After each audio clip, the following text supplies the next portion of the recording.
नमो नमः. आपण पाहत आहोत MA फर्स्ट इयरच्या सेकंड सेमिस्टरचा भारतीय दर्शन हा जो विषय आहे त्यामध्ये आपल्याला यावेळेला अभ्यासायला आहे वेदांत सार नावाचा ग्रंथ सदानंद योगींद्र यांनी लिहिलेला.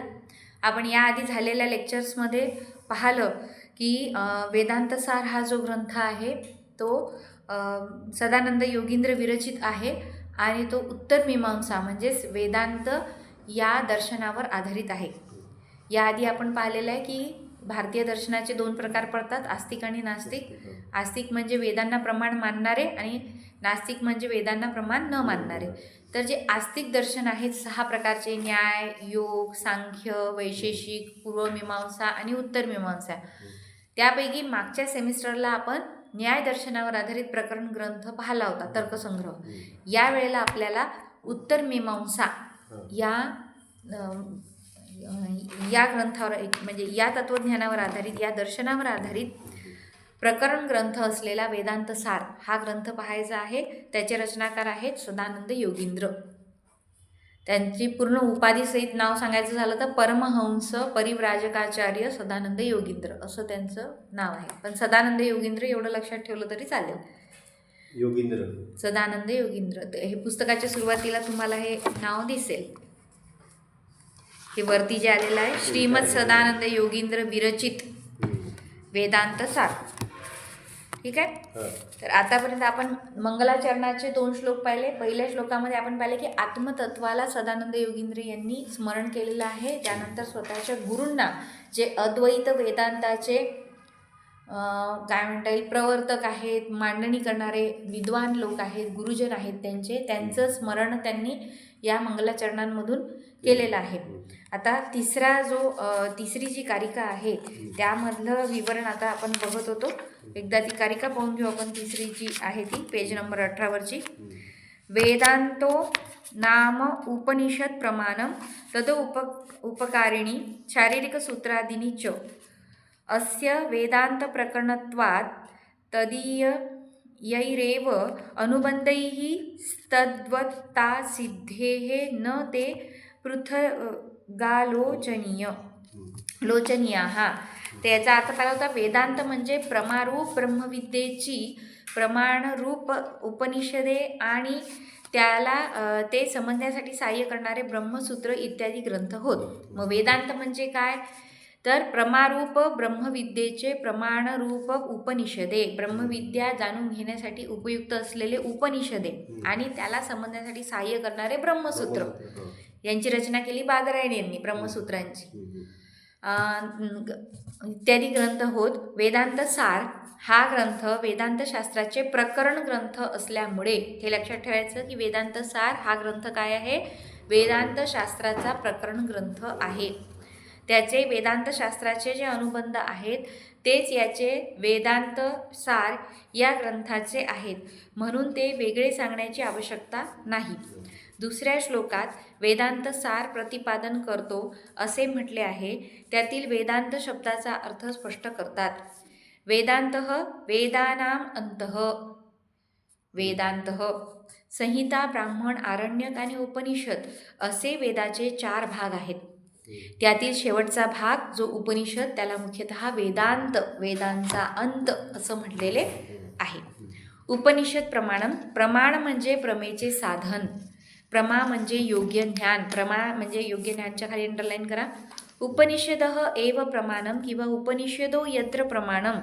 उपनिषदे हेच प्रमाण असा कर्मधारय समास सोडविला तर उपनिषद शब्दाचा उपनिषद ग्रंथ असा अर्थ होतो. आता खाली पात्यांनी दिलेला आहे उप अधिक नी अधिक शदरलू सद धातूला क्विप प्रत्यय लागून सिद्ध होतो. उप याचा अर्थ जवळ, नी याचा अर्थ निश्चय असा आहे. सद धातूचे विशरण म्हणजे नाश करणे, गती म्हणजे जाणे किंवा प्रयोजन अर्थाने नेणे आणि अवसादन म्हणजे शिथिल करणे असे 3 अर्थ संबोधतात. यावरून उपनिषद शब्दाचा ब्रह्मविद्या हा अर्थ 3 प्रकारांनी स्पष्ट होतो. उपनिषद शब्दाचे 3 अर्थ सांगितलेले आहेत. जन्म मरणरूप संसार चक्राचे बीज अशा अज्ञानाचा नाश करणारी उन्मूलयती अशी विद्या. जन्म मरणरूप संसाराचे बीज अशा अज्ञानाचा नाश करणारी, की जसं आपण म्हटलं की मोक्षप्राप्ती हे प्रत्येक दर्शनाचं काय आहे, परमोच्च ध्येय आहे. तर जन्म मरणरूप संसार चक्राचे बीज अशा अज्ञानाचा नाश करणारी, की जन्म मरण या चक्रातून मुक्त करणारी म्हणजेच मोक्ष प्राप्त करून देणारी, परब्रह्मापर्यंत पोहोचवणारी म्हणजे परत तेच मोक्षप्राप्ती, परब्रह्माची ज्ञान किंवा परब्रह्माची प्राप्ती म्हणजे मोक्षप्राप्ती. संसार सत्य आहे अशी बुद्धी नाहीशी करणारी शिथिलयती विद्या, संसार सत्य आहे हे सत्य नाही हे जाणण्याची विद्या म्हणजे परत तेच मोक्षप्राप्ती, की ब्रह्मसत्यम जगत मिथ्या आहे जे आपण पाहिलं होतं तेच. या विद्येला प्रमाणभूत असे ग्रंथ या अर्थाने ग्रंथकाराने वेदांत हा शब्द इथे दिला आहे. आता हे पाहून झालं होतं, खालचं जे आहे ते वेदांत प्रकरण याविषयीचंही पाहून झालेलं होतं. आता आपण पाहू पेज नंबर 20 वरचं वेदांत सार ग्रंथस्य स्वरूपम महत्वम च. श्रीमद सदानंद योगींद्र प्रणीतः वेदांत सार ग्रंथ अद्वैत वेदांतस्य प्रकरण ग्रंथ. अद्वैत वेदांताचा प्रकरण ग्रंथ आहे वेदांत सार, जो सदानंद योगींद्र यांनी लिहिलेला आहे. षट्शास्त्राणां मूलसिद्धान्ताः मूलग्रंथेषु सूत्रग्रंथेषु प्रतिपादिताः सन्ति. तेषां विवरणं च भाष्यग्रंथेषु टीकाग्रंथेषु कृतम् अलभ्यते. आता पहा काय म्हणलेलं, षटशास्त्रांना मूल सिद्धांत, 6 शास्त्रांचे मूळ सिद्धांत मूलग्रंथेषु सूत्रग्रंथेषु प्रतिपादिताः सन्ति, त्यांच्या मूळ ग्रंथामध्ये सूत्रग्रंथांमध्ये प्रतिपादन केलेले आहेत. तेषां विवरणं च भाष्यग्रंथेषु टीकाग्रंथेषु कृतम उपलभ्यते. त्यांचे जे विवरण आहे ते भाष्यग्रंथांमधून मिळते. म्हणजे क्रम सांगितलेला आहे. पहिले काय येणार की जे मूळ तत्त्वज्ञान आहे त्याचे सूत्रग्रंथ, त्याच्यावर ते नंतर येणार त्याच्यावरचं भाष्य, त्याच्यानंतर परमतर निराकरणं पूर्वकम स्वमतस्थापनम स्वमतरक्षणं क्रियते वादग्रंथैः. त्यानंतर स्वतःच्या मताची मांडणी आणि समोरच्याच्या मताचे खंडन हे ज्याच्यामध्ये झालं ते झाले वादग्रंथ. ठीक आहे. खंडन मंडनात्मक शैली अनुसृत्य, आणि त्याच्यामध्ये काय खंडन मंडन म्हणजे तुम्ही जे जो मुद्दा मांडला तो मीच लिहिणार आणि मीच त्याचं खंडन करणार, त्याला म्हणायचं खंडन मंडन. शास्त्र सिद्धांतानां सुखबोधाय निर्मिताः प्रकरण ग्रंथाः. आणि शास्त्र सिद्धांतानां सुखबोधाय बालानां शास्त्र सिद्धांतानां, म्हणजे जसं की तर्कसंग्रहाच्या वेळेस पण पहिला श्लोक होता ना, बालानां सुखबोधाय क्रियते तर्कसंग्रह. तर प्रकरण ग्रंथ हे सोपे असतात, फार सोपे असतात त्या मानाने, की बालानां सुखबोधाय म्हणजे लहान मुलांना किंवा बालबुद्धी आपल्यासारखे असणाऱ्या लोकांना सुद्धा कळावं म्हणून प्रकरण ग्रंथाची निर्मिती होते. म्हणजे ग्रंथ निर्मितीचे टप्पे दिलेले आहेत त्याच्यामध्ये, की दर्शन ग्रंथांचे टप्पे, की जसं पहिलं काय येणार मूळ ग्रंथ जो सूत्रबद्ध आहे ग्रंथ, त्याच्यानंतर येणार भाष्य ग्रंथ किंवा टीका ग्रंथ. ठीक आहे. त्याच्यानंतर येणार वादग्रंथ, त्याच्यामध्ये खंडन मंडन दिलेलं आहे, आणि मग शेवटचं येणार प्रकरण ग्रंथ. म्हणजे आपण शेवटून सुरुवात केलेली आहे आता दर्शन जाणून घेण्यासाठी. ग्रंथेषु म्हणजे ग्रंथामध्ये. ठीक आहे. तर आता पुढे जाऊ आपण. शास्त्रैक देश संबंधम शास्त्र कार्यांतरे स्थितम आहु प्रकरणम नाम ग्रंथभेदम विपश्चित. आता प्रकरण ग्रंथाच्या विषयी त्यांनी सांगितलेलं आहे, शास्त्रैक उपदेश संबंधम शास्त्र कार्यांतरे स्थितम. शास्त्रामधलाच एक उपदेश घ्यायचा आणि तो इतर शास्त्रांच्या दृष्टीने कसा मांडला गेलेला आहे ते स्पष्ट करायचं. हे आहे प्रकरण ग्रंथाचं वैशिष्ट्य. ठीक आहे. आहु प्रकरणम नाम ग्रंथभेदम विपश्चित.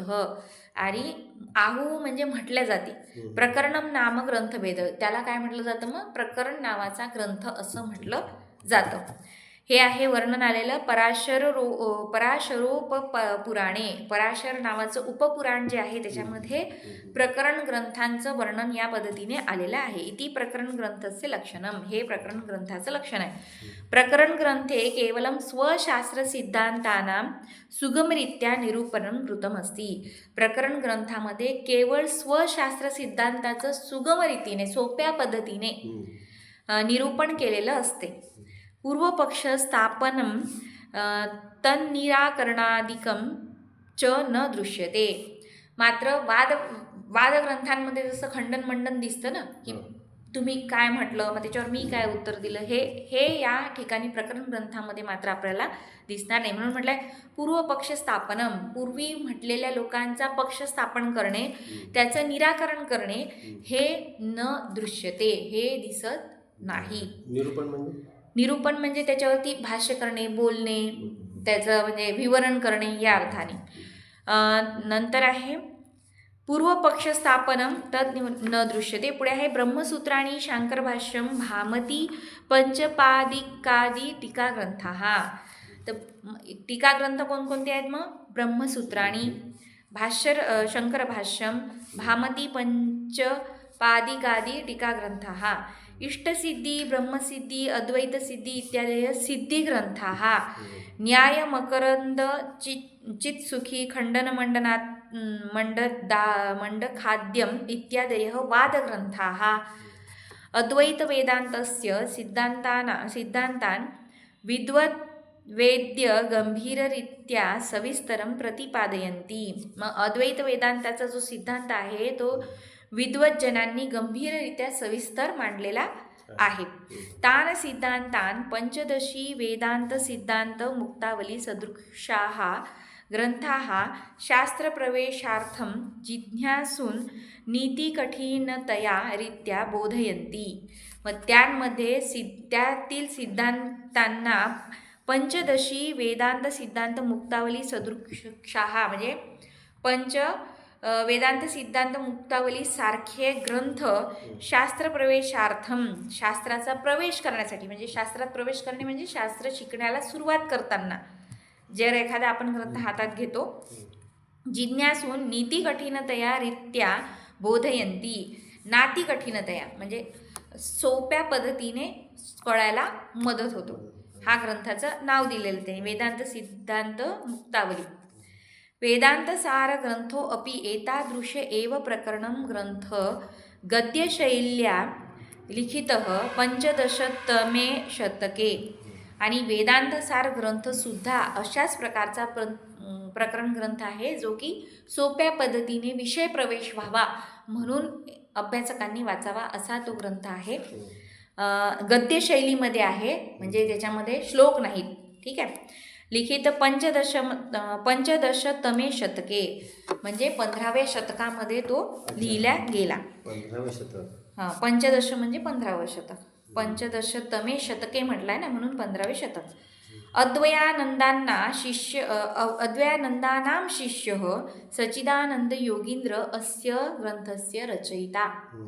अद्वयानंदांचे शिष्य सदानंद योगींद्र, म्हणजे सदानंद योगींद्रांचे गुरु कोण आहे? अद्वयानंद. ठीक आहे. याचे रचयिता आहेत. अनेन अन्यत भगवत गीता टीका भावप्रकाश, ब्रह्मसूत्र टीका तात्पर्य प्रकाश, पंचदशी टीका चेती ग्रंथत्रयम अपि रचितम. त्यांचे आणखी 3 ग्रंथ आहेत, त्यांचे नावं दिलेले आहेत त्यांनी. एतेषु वेदांतसार ग्रंथ एव सर्व जनप्रिय. यामध्ये या 3-4 जे काही ग्रंथ आहे त्यामध्ये वेदांत सार हाच ग्रंथ सगळ्या माणसांमध्ये प्रिय ठरला. वेदांत सार ग्रंथम अधिकृत्य लिखिताः दशाधिकाः टीकाग्रंथाः अस्य महत्त्वं ज्ञापयन्ति. मग हे कशावरून लक्षात येते की वेदांत सार हा ग्रंथ माणसांमध्ये लोकप्रिय ठरला?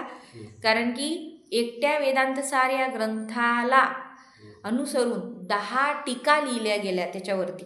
दशाधिका म्हणजे 10पेक्षा पण अधिक त्याच्यावरती काय झाल्या? टीका लिहिल्या गेल्या. मांडुक्य उपनिषद पंचदशी ग्रंथाधारेण अत्र सिद्धांत विवरणं कृतमस्ति. मांडुक्य उपनिषद आणि पंचदशी इति ग्रंथ आधारेनं, म्हणजे मांडुक्य उपनिषद आणि पंचदशी या ग्रंथाच्या आधाराने काय केलेलं आहे, इथे सिद्धांत विवरण केलेलं आहे. म्हणजे जर तुम्हाला एखादी श्लोकपंक्ती मंत्रपंक्ती दिसली तर समजायचं की ती कशातली आलेली आहे, मग मांडुकोपनिषदमधली आलेली आहे वेदांत सार या ग्रंथामध्ये. जी पण प्रमाण म्हणून जे दिसणार आपल्याला उपनिषदचा आधार घेतलेला आहे ना, प्रमाण देण्यासाठी पहिलेच आपण पाहिलं याच्यामध्ये की जे आधीच पाहिलं त्याच्यामध्ये उपनिषद हे प्रमाण म्हणून वापरलेले आहेत. म्हणजे मांडुक्य वापरलं, त्यातलं त्यांनी मांडुक्य उपनिषद यातले मंत्र इथे आणि पंचदशी या ग्रंथाच्या आधारावरती काय केलेलं आहे, मग सिद्धांत विवरण केलेलं आहे. म्हणजे जे सिद्धांत त्यांनी मांडले त्याचे विवरण, त्याचे प्रमाण, त्याचे पुरावे हे मांडुक्य उपनिषद आणि पंचदशीमधून दिलेले आहेत. कृतमस्ती म्हणजे केलेले आहे. अन्य श्रुतिवाक्यान्य अपि तत्र तत्र प्रमाणत्वेन उद्धृतानि संती. आणि इतर काही श्रुतिवाक्य देखील त्या ठिकाणी प्रमाण म्हणून उद्धृत केलेले आहेत, मांडलेले आहेत. ठीक आहे. श्रुतिवाक्य म्हणजे वेदवाक्य, वेदांना श्रुती असं म्हणतात. विषय विवरणं परंपरा अनुसृत्य अनुबंध चतुष्टयेन प्रारभ्य अध्यारोपापवाद न्यायम अनुसृत्य सविस्तरं कृतम. विषय विवरण परंपरेनुसार, परंपरेला अनुसरून अनुबंध चतुष्टयाने प्रारंभ करून अध्यारोप अपवाद न्यायम अनुसृत्य सविस्तरम कृतम. म्हणजे ग्रंथामध्ये काय काय दिलेलं आहे ते सांगितलं आहे त्यांनी, की अनुबंध चतुष्टय सांगितलेलं आहे, अध्यारोप सांगितलेला आहे, अपवाद सांगितलेला आहे, हे सगळं तिथे वर्णन सविस्तर केलेलं आहे. तत्रापि अध्यारोपस्य कारणं यद अज्ञानं तस्य लक्षणं शक्तिद्वयं तत्कार्यं पंचकोश शरीरत्रय अवस्थात्रयरूपं सुचारुरूपेण स्पष्टीकृतम. हे तुम्ही आता जी प्रस्तावना वाचली मराठीमध्ये त्याच्यामध्ये हे मराठीत दिलेलं आहे, हे सगळं जे आता आपण संस्कृतमध्ये वाचत आहे. ठीक आहे. हे सगळं दिलेलं आहे की त्याच्यामध्ये मग शक्ती, 2 प्रकारच्या शक्ती, तर त्यांचे कार्य, पंचकोश, शरीर, 3 प्रकारचे शरीर, अवस्थात्रय, 3 प्रकारच्या अवस्थांचे रूप, सुचारू प्रमाणे सुचारू म्हणजे समजण्यास सोपे, मनोरंजक असेल अशा पद्धतीने स्पष्ट केलेले आहे. ब्रह्म एव जगतः अभिन्नं निमित्त उपादान कारणम. ब्रह्म हेच जगत आहे किंवा ब्रह्म सत्यम जगत मिथ्या जे आपण पाहिलं होतं तेच अभिन्न निमित्त कारणम. निमित्त कारण आणि उपादान कारण असे 2 प्रकारचे कारण आहे. हे सगळं पुढे पाहणार आहे आपण. ते फक्त त्यांनी आता नामोल्लेख केलेला आहे की ग्रंथामध्ये तुम्ही काय काय पाहणार आहे. पुढे आहे विज्ञानमय कोश एव व्यवहारिको जीव इति व्यपदिश्यते. विज्ञानमय कोश हेच जीवाच्या व्यापाराचे कारण आहे हे सुद्धा सांगितलेले आहे. सूक्ष्म शरीरम सप्तदश अवयवात्मकम लिंग शरीरम. सूक्ष्म शरीर जे आहे ते 17 अवयवांपासून बनलेले लिंग शरीर आहे. 17 अवयव, सप्तदश अवयवात्मकम म्हटलेलं आहे. सप्तदश म्हणजे 17. ईश्वरः समष्टी अज्ञानोपाधियुतः सकलाज्ञानावभासकः इत्यादयः सिद्धांतात. हे सिद्धांत आहेत वेगवेगळे. ईश्वरः समष्टी आहे, अज्ञान उपाधियुक्त, सकल अज्ञान भावभासक आहे इत्यादी सिद्धांत प्रतिपादित केलेले आहेत. तसेच बालानामपि बुद्धौ सुप्रतिष्ठिताः भवन्ति. त्यामुळे काय होते की लहान मुलांना देखील त्यांच्या बुद्धीला कळेल असं सगळं ते ग्रंथामध्ये रचना झालेली आहे. अयम एको विशेषः अस्य ग्रंथस्य. आणि हे या ग्रंथाचे एक वैशिष्ट्य आहे. आत्मनः स्वरूपविषये चार्वाक बौद्ध मीमांसकादी दार्शनिकानां मतानी उद्धृतानि. आत्मन स्वरूपविषये, आत्म्याच्या स्वरूपाच्या विषयी सांगताना चार्वाक बौद्ध मीमांसकादी दार्शनिकांना मतानी उद्धृतानी इत्यादी दार्शनिकांचे मत उद्धृत केलेले आहे, म्हणजे सांगितलेले आहे, उल्लेख केलेला आहे. अपवादस्य विवरणं विकार विवर्तयोः लक्षण उदाहरणैः कृत्वा महावाक्य विवरणं प्रारब्धम्. अपवादस्य विवरणं विकार, अपवादाचे अपवाद वाक्याचं विवरण विकार विवर्तय लक्षण उदाहरणं हि कृत्वा महावाक्य विवरणं प्रारब्ध। महावाक्याचे विवरण करताना अपवाद वाक्यांचं सुद्धा तिथे वर्णन केलेलं आहे। तत्वमसी ही अंडरलाईन करायला, तत्वमसी त्यस्य विवरणे त्रिविध लक्षणानां विवेचनं कृतं। तत्वमसी हे महावाक्य आहे। तत्वमसी तत्त्वम असी म्हणजे तो तूच आहे, म्हणजे आत्मा आणि परमात्मा हा एक आहे असं सांगताना म्हटलेलं आहे तत्त्वम असी, तो तूच आहे म्हणजे परब्रह्म आणि आत्मा, परमात्मा आणि आत्मा तूच आहेस, तत्त्वम असी। तस्य विवरणे त्रिविध लक्षणानां विवेचनं कृतं, 3 प्रकारच्या लक्षणांचे विवरण केलेले आहे। अहम ब्रह्मास्मी, मी ब्रह्मा आहे, मी ब्रह्मा आहे इत्यादि अनुभव वाक्य विवरणे च ब्रह्मसाक्षात्कारस्य स्वरूपं विवृतम। की ब्रह्मसाक्षात्काराचं स्वरूप सांगताना अहम ब्रह्मास्मी हे वाक्य महावाक्य आलेलं आहे। अत्र वृत्ती व्याप्ती फलप्राप्ती इत्यादी कठिनतमशास्त्रीय प्रक्रियाणां सुलभं विवेचनं ग्रंथकारस्य शास्त्रपरंपरागत्वं द्योतयति। तर हे जे कठीण कन्सेप्ट आहे, जे गोष्टी आहे त्या सोप्या पद्धतीने सांगितलेल्या आहे या ग्रंथामध्ये, हे या ग्रंथाचं काय आहे वैशिष्ट्य आहे। अन्ते मोक्षप्राप्ती संबंधानां श्रवणादिकानां स्पष्टीकरणं कृत्वा समाधिः तदंगानि तद विघ्नाश्च वर्णिताः। आणि शेवटी मोक्षप्राप्तीच्या साधनांचे श्रवण इत्यादींचे स्पष्टीकरण करून, कृत्वा म्हणजे करून, समाधी त्याचे अंग, तदंगानी म्हणजे त्याचे अंग, तद विघ्नाहाच आणि त्यामध्ये येणाऱ्या विघ्नांचे सुद्धा वर्णन केलेले आहे। जीवनमुक्त लक्षण व्यवहार वर्णनेन ग्रंथस्य उपसंहारः कृतः। आणि जीवनमुक्त लक्षण व्यवहार वर्णन करून ग्रंथाचा उपसंहार केलेला आहे, म्हणजे एंडिंगकडे जातो आहे आता ग्रंथ। एवं जिज्ञासूना वेदांतशास्त्रविषये यद ज्ञानं ज्ञातव्यं विषयस्वरूपफलादि तत्सर्वम् अत्र सरलतया शैल्या वर्णितम् अस्ति। मग एवं म्हणजे अशा प्रकारे जिज्ञासूना म्हणजे जिज्ञासूंना वेदांतशास्त्रविषये वेदांतशास्त्राच्या विषयी यत् ज्ञातव्यम जे जाणून घेतले पाहिजे, विषय स्वरूप फलादी विषय स्वरूप फल इत्यादी तत्सर्वम अत्र ते सर्व काही इथे सरलतया सोप्या पद्धतीने शैलीने वर्णितम अस्ति वर्णन केलेले आहे।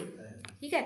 नूनम म्हणजे खरोखर, यथार्थम अनामायम ग्रंथ वेदांतसारः, म्हणूनच हा ग्रंथ खरोखर त्याचे नाव सार्थकी करणारा म्हणजेच वेदांत सार हे नाव त्याचं सार्थकी करणारा आहे।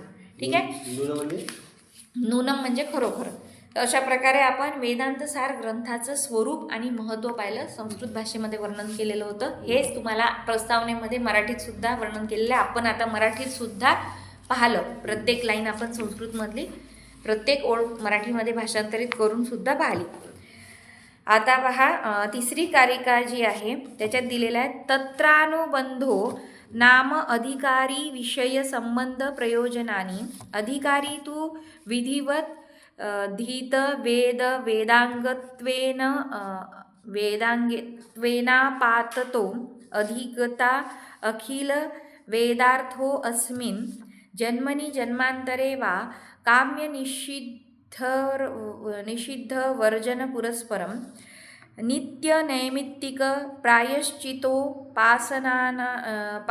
उपासनानां अनुष्ठाने निर्गत अखिल कल्मषतया नितांत निर्मल स्वांतः साधन चतुष्टय संपन्नः प्रमाता।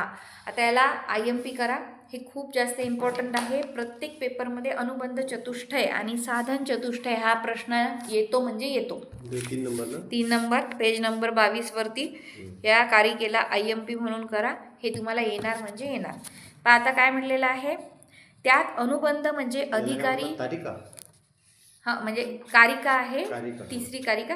तर याच्यामध्ये पहा काय म्हटलेलं आहे, अनुबंध चतुष्टय हे विचारलं जातं. हे पहिल्या लाईनमध्येच दिलेलं आहे. पहा काय आहे, त्यात अनुबंध म्हणजे अधिकारी, विषय, संबंध व प्रयोजन होय. याच्या खाली अंडरलाईन करा.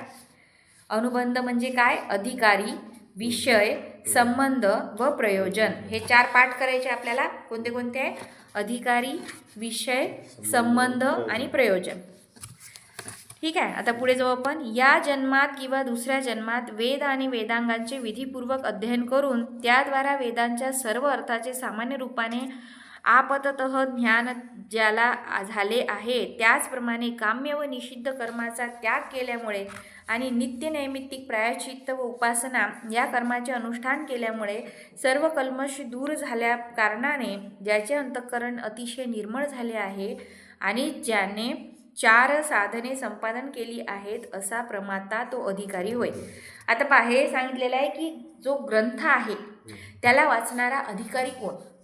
जर एखादा ग्रंथ तुमच्या हातात दिला जो की वेद किंवा दर्शन यांच्याशी रिलेटेड आहे, तर त्याला वाचण्याचा अधिकार कोणाचा आहे. वेदांत सार हा ग्रंथाचा त्यांनी अनुबंध चतुष्टय सांगताना सांगितले की हा ग्रंथ वाचण्याचा अधिकारी कोण आहे.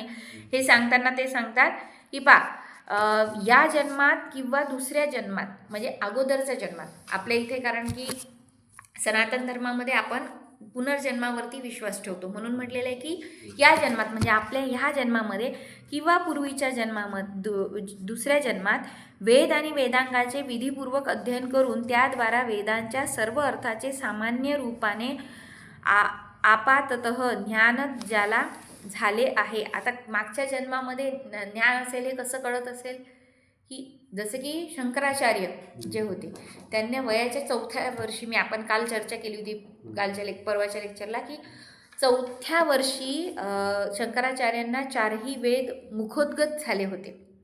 तर आताच्या आपण 4 वर्षाच्या मुलांना पाहायला गेलो तर त्यांना एक श्लोक पाठ करायचं म्हटलं तर नाकीनऊ येतील आपल्या. याचाच अर्थ काय होऊ शकतो की शंकराचार्यांच्या मागच्या जन्मात त्यांनी कधीतरी त्या म्हणजे ते जे म्हणतात ना की सोबत घेऊन आलेलं असते ज्ञान, की जसं गायक आहे तर तो त्याचा आवाज सोबत जन्माला येताना घेऊन येतो. एखादा कलाकार आहे तो त्याची कला, चित्र काढणं वगैरे जे असेल ते सोबत घेऊन येतो. ज्ञानसुद्धा सोबत येतं आपल्या, असे आपली धारणा आहे किंवा आपण पाहतो पण आजूबाजूला जेव्हा पाहतो तेव्हा. आणि असं म्हटलं पण जातं की जसं की तुम्ही जीवनामध्ये संपत्ती वगैरे नातेसंबंध सगळ्या गोष्टी कमवाल, पण जाताना सोबत मात्र तुमचं ज्ञानच तुमच्या आत्म्याच्या सोबत जात असतं. संबंध जात नाही, मित्रांचे संबंध जात नाही किंवा तुमचे पैसा आदला की तुम्ही कमवलेला काही पण असेल, संपत्ती असेल, ती न जाता केवळ आणि केवळ तुम्ही अर्जित केलेलं ज्ञान हेच तुमच्यासोबत जात असते. म्हणून इथे मागच्या जन्मामध्ये वेदाध्ययन केलेलं असं म्हटलेलं आहे. तर वेदांगांचे विधीपूर्वक अध्ययन करून त्याद्वारा वेदांच्या सर्व अर्थाचे सामान्य रूपाने ज्ञान ज्याला झाले आहे, किंवा मग त्याच्या ऐवजी म्हटलं आहे की त्याचप्रमाणे काम्य व निषिद्ध कर्मांचा त्याग केल्यामुळे आणि नित्य नैमित्तिक प्रायश्चित्त व उपासना या कर्माचे अनुष्ठान केल्यामुळे सर्व कल्मश दूर झाले. कल्मश म्हणजे दोष किंवा पाप दूर झाल्या कारणाने ज्याचे अंतःकरण अतिशय निर्मळ झालेले आहे. मग हे शास्त्रोक्त काही कंडिशन्स आहेत की त्यांनी काम्य आणि निषिद्ध कर्माचा त्याग केला किंवा नित्य नैमित्तिक प्रायश्चित्त व उपासना या कर्मांचे अनुष्ठान केले, म्हणजे त्यांनी जे शास्त्रामध्ये वर्णित गोष्टी आहेत त्या करत राहिल्यामुळे काय झालं, त्याच्यामधल्या सात्विक गुणाचं प्राबल्य वाढलं, तामसिक आणि राजसिक गुणांचं जे आहे ते प्राबल्य कमी झालेलं आहे. असा व्यक्तीसुद्धा काय होऊ शकतो, मग या ग्रंथांचा अधिकारी होऊ शकतो. आणि आपण हा ग्रंथ वाचू शकतो आहे याचा अर्थ आपलंही काहीतरी पूर्वजन्माचं संचित असावं मग आता, नाही का, की आपल्या हातात हा ग्रंथ पडला. याचा अर्थ पेज नंबर 22 सुरू आहे आपलं आणि त्याच्यामधलं हे आहे ना पेज नंबर 22. तुम्ही वरचं वाचलं आहे का? हे वाचलं ना, हेच तर सुरू आहे आपलं. हे वाचलं का तुम्ही? खाली फोन हां, अस्मिन जन्मनी जन्मांतरे वा. आता काय म्हणलेलं आहे की त्यांनी म्हटलं ना की या जन्मात किंवा मागच्या जन्मात, तर नित्यादी कर्मांचे योग्य रीतीने आचरण करण्यासाठी वेदांगे यांचे विधीपूर्वक अध्ययन आवश्यक असते. असे अध्ययन उपनयन संस्कार झालेल्या त्रैवर्णिकांनाच ब्राह्मण, क्षत्रिय, वैश्य या तीन वर्णातील लोकांना करता येत असे. महात्मा विदुरांचा जन्म शूद्रा दासीपासून झाल्याने त्यांना वेदाध्ययनाचा अधिकार नव्हता. विदुर जे होते ना, म्हणजे महाभारतामध्ये विदुर नावाचे जे राजा होते त्यांच्याबद्दल म्हटलं जातं की शूद्र दासीपासून त्यांची उत्पत्ती झालेली होती, म्हणून त्यांना तत्वज्ञान प्राप्त काय म्हणतात झालेल्या वेदाध्ययनाचा त्यांना अधिकार नव्हता.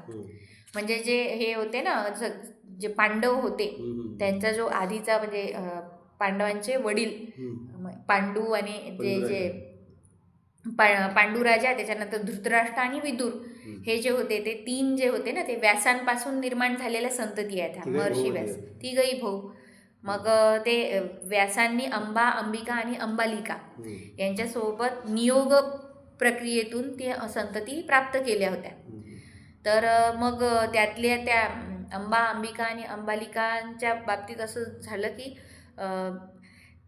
म्हणजे जेव्हा संभोग होत होता तेव्हा एका स्त्रीने त्यातल्या डोळे मिटून घेतले, म्हणून तो धृतराष्ट्र आंधळा झाला असं म्हणतात. आणि जो पांडू होता ती इतकी घाबरली, म्हणजे व्यास महर्षी होते ना, ते वैरागी होते, वर्षानुवर्ष ते तपश्चर्या, ध्यान वगैरे या अवस्थेमध्ये असल्यामुळे एकाएक त्यांना या कार्यासाठी बोलवलं गेलं, म्हणजे की जो वंश होता पांडवांचा तो खंडित होऊ नये याकरता. कारण की जो भीष्म होते ते तर त्यांनी भीष्म प्रतिज्ञा घेतलेली होती की मी लग्न करणार नाही आणि मला संतती होणार नाही म्हणून. मग आता हा वंश पुढे कसा जाणार, म्हणून व्यास हे जे होते त्याच वंशात जन्माला आलेले असल्यामुळे त्या काळामध्ये वंशप्राप्तीकरिता नियोग ही जी विधी होती ती केली जायची की राजा हा मग त्याच्या भावाच्या बायकोसोबत नियोग प्रक्रियेने संतती निर्मिती करू शकत होता. म्हणजे ही व्यवस्था यासाठी केलेली असावी की क्षत्रियांना त्यांचं कुळ हे खंडित होऊ नये, त्यांची जनरेशन जी आहे ती होत राहो, पिढ्यानपिढ्या त्यांच्या चालत राहो यासाठी. तर मग त्यातली जी तिसरी होती मग तिने काय केलं, व्यासांजवळ न जाता ती इतकी घाबरली की ती स्वतः न जाता तिने दासीला पाठवलं व्यासांजवळ. आणि मग त्या दासीपासून मग तो विदुर नावाचा जो राजा आहे तो जन्माला आला. म्हणून त्याला तो दासीपुत्र असल्यामुळे त्याला म्हटलेलं आहे की वेदाध्ययनाचा अधिकार नव्हता. वेदाध्ययन न करण्यासाठी त्यांना तत्वज्ञान प्राप्त झालेले दिसते. वेदाध्ययन न करताही त्यांना तत्वज्ञान प्राप्त झालेले, कारण विदुर नीती ही प्रसिद्ध आहे. मग त्यांनी वेदाध्ययन तर केलं नाही तरीसुद्धा त्यांना नीतीचं ज्ञान होतं, त्यांना शास्त्राचं सुद्धा ज्ञान होतं. तर ते कशातून प्राप्त झालं असं म्हणतात, तर तत्वज्ञानातून प्राप्त झालं. यावरून वैदिक कर्मांचे अनुष्ठान अनावश्यक ठरण्याची शक्यता आहे, म्हणून जन्मांतरे असा शब्द घातला आहे. महात्मा विदुर इत्यादींनी वेदांचे ज्ञान पूर्वजन्मी प्राप्त केले असावे, त्यामुळे त्यांनी पुण्यकर्माचे आचरण केले व तत्वज्ञान प्राप्त करून घेतले असावे असे म्हणता येते. आता कसं आहे की सगळी जी सनातन परंपरा आहे ती वेदांवरती आधारभूत आहे. मग जर असं स्टेटमेंट करण्यात आलं की विदुर हे दासीपुत्र होते पण तरीसुद्धा ते नीतिज्ञ होते, नीती जाणणारे होते, मग त्यांनी तर वेद वाचलेच नाही, त्यांनी तत्वज्ञान वाचलं. मग इथे काय होईल की वेदांचं महत्त्व कमी होणार आणि तत्वज्ञानाचं महत्त्व वाढू शकते. म्हणून ते होऊ नये म्हणून हे सांगितलेलं आहे की पूर्वजन्मी मग विदुरांनी काय असेल त्यांना ते पूर्वसंचित ज्ञान असावं वेदाचं, म्हणून त्यांना तत्वज्ञान कळायला सोपं गेलं. म्हणजे प्रत्येक वेळेला वेदाला वर नेण्याचा प्रयत्न करण्यात येत आहे. नंतर आहे निर्गत निखिल कल्मषतया. आता म्हटलेलं आहे की निर्गतानी निखिलानी कल्मशानी अस्य सह निर्गत निखिल कल्मषः. निर्गत म्हणजे निघून गेले, निखिल म्हणजे पूर्ण, कल्मष म्हणजे त्याचे दोष. तस्य भावः निर्गत निखिल कल्मषतया. अनेक जन्म काम्य व निषिद्ध कर्मे टाळून इत्यादी कर्माचे आचरण केल्यामुळे त्याचे फळ म्हणून इहलोक, स्वर्ग, नरक यातील भोग जीव भोगत असतो. अनेक जन्मांच्या पुण्यकर्मामुळे जीव ईश्वरार्पण बुद्धीने नित्यादी कर्मच